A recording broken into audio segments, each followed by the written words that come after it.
Hi, I'm Todd Wente, and this is the Daily 180. 180 seconds of motivation and inspiration intended to help you take action and make progress in your life. Today is episode 542 of the Daily 180, and we're going to be talking about, I think it's 542. I can't remember what number it is. It's gotten so big. And today we're going to be continuing the conversation that I've been having about some of the stuff that I found in the book Tribe of Mentors by Tim Ferriss. Today, I'm going to share with you something that I call the Frank Sinatra Rule.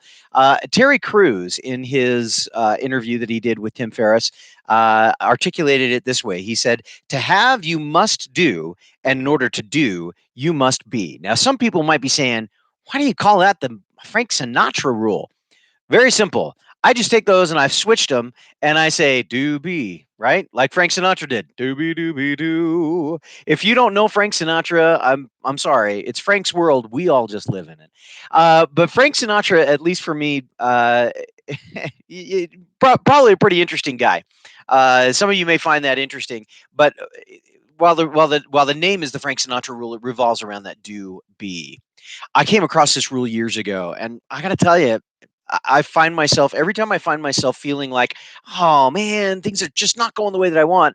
I force myself to come back and look at it and say, am I am I becoming the kind of person that is prepared to have that kind of a situation?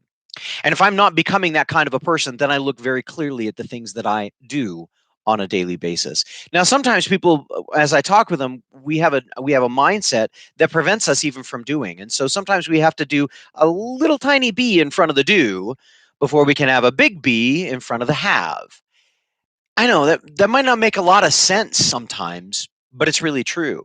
In fact, I would challenge just about anybody listening to this to think about a time in your life that you wanted to accomplish something and then look at the way that that process ran. I know for myself, I wanted very much to be in a situation where I was a good cyclist, and having the recognition of other people that I was a strong cyclist meant a lot to me.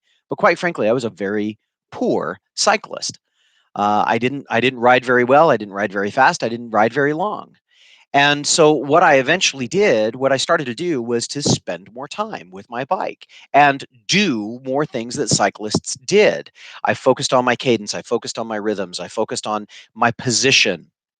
And lo and behold, as I did that, I developed a kind of confidence on my bike. I knew I wasn't the greatest cyclist that was there, but I also knew I was doing much better. I was becoming better. And then lo and behold, one day, as I'm going through a race, I find myself at the end of the race. I'm with a group of 4 or 5 guys, and I can sprint to win. So I did. And it was a magnificent experience. Now, did I stay at that pinnacle? Well, that's all about whether or not I'm willing to continue to do so that I can continue to be, so that I can continue to have. That's really the issue. Do, be, have. Hopefully, this has been useful for you. If it has, make sure you give us a comment that lets us know how we're doing and share this with other people. I'm sure that there are people in your tribe that could use that valuable insight as well. In the meantime, this has been the Daily 180. My name is Todd Wente. Go forth and conquer. We'll see you next time.